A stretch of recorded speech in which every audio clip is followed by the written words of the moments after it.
Our resolve is unbreakable. Together we stand united. No force can divide us. একসময় মধ্যপ্রাচ্য আর আফ্রিকার মানচিত্রে ছিল কিছু দাপুটে নাম: সাদ্দাম হুসাইন, মুয়াম্মার গেদ্দাফি, উমর আল বাশির।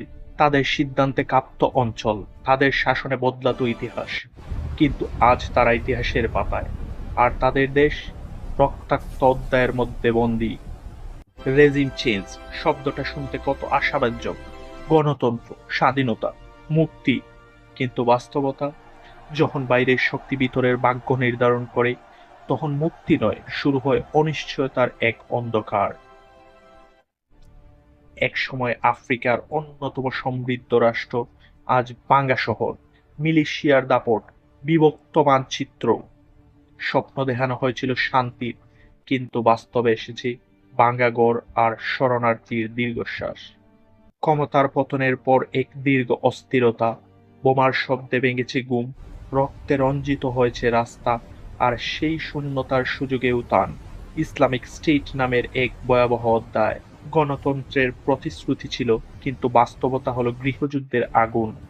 ভাইয়ের বিরুদ্ধে ভাই, স্বপ্নের বিরুদ্ধে অস্ত্র, স্বাধীনতার স্লোগান ডুবে গেছে গুলাগুলির শব্দে। প্রতিটি পতনের গল্পে একটি মিল আছে। ক্ষমতা বদলায়, পতাকা বদলায়, কিন্তু সবচেয়ে বেশি মূল্য দেয় সাধারণ মানুষ।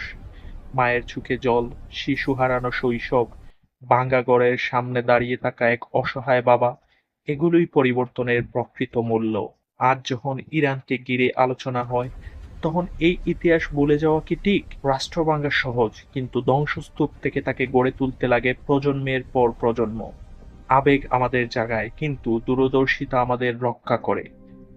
কোনো দেশের পরিবর্তন আসুক তার নিজের শক্তিতে, নিজস্ব চেতনায়, নিজস্ব প্রজ্ঞায়। কারণ ইতিহাস শুধু গল্প নয়, এটি সতর্কবার্তা। আমরা কি সেই সতর্কবার্তা শুনবো?